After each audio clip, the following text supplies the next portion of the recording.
আজ ব্রেকফাস্টে পোহা করেছিলাম। আজকে সেটারই রেসিপি শেয়ার করব।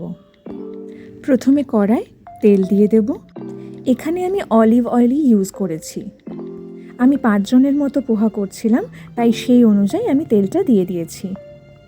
এরপর তেল গরম হয়ে গেলে 1 চামচ পরিমাণ মতো সর্ষে আমি ফোড়ন দিলাম। কারি পাতা গাছগুলো শীতকালে শুকিয়ে আসে, ওই জন্য আমি আগে থেকে কারি পাতা তুলে এনে শুকিয়ে রাখি। এবার আমি সেই কারি পাতাটা দিয়ে দিলাম। তারপর দিলাম 10 কোয়া মতো রসুন কুচি।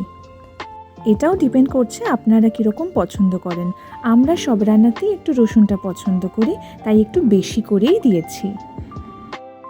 এটা একটুখানি নেড়ে নিয়ে এরপর দিয়ে দিলাম সরু সরু করে কেটে রাখা পেঁয়াজ। পেঁয়াজটা দেওয়ার পর এটা একটু ভালো করে নেড়ে নেব, যতক্ষণ না পেঁয়াজের কালারটা একটু গোল্ডেন ব্রাউন হয়ে যায়। যেহেতু শীতকাল, অনেক রকম সবজি পাওয়া যায়, তাই আমি একটু ফুলকপি কেটে রেখেছিলাম, সেগুলোও দিয়ে দিলাম। এর সাথেই দিলাম একটু কুচু কুচু করে কাটা আলু। এরপর দিলাম 2 টেবিল স্পুন মতো হলুদ গুঁড়ো। এরপর স্বাদ মতো নুন দিয়ে সব জিনিসগুলোকে ভালো করে নেড়ে নেব।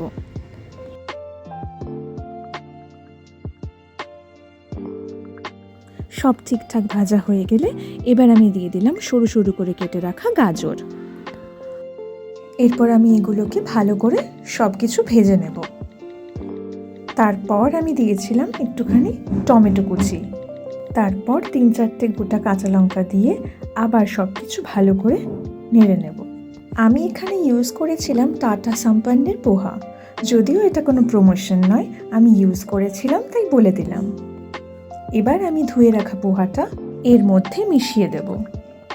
তারপর আবার সব কিছু ভালো করে নেড়ে নেব, যাতে পোহার সাথে বাদবাকি যে সবজিগুলো সেগুলো ভালোভাবে মিশে যায়। ওর নাম হারা, ও ভেবেছে বোধহয় মাছ মাংস হচ্ছে, তাই এখানেই ঘুরঘুর করছে। যাই হোক, এটা আমার এখন ভালোভাবে মেশানো হয়ে গেছে। এবার আমি সবাইকে সার্ভ করে দিই। এই হলো আজকের পোহা। দেখা হবে পরের একটা ভিডিওতে।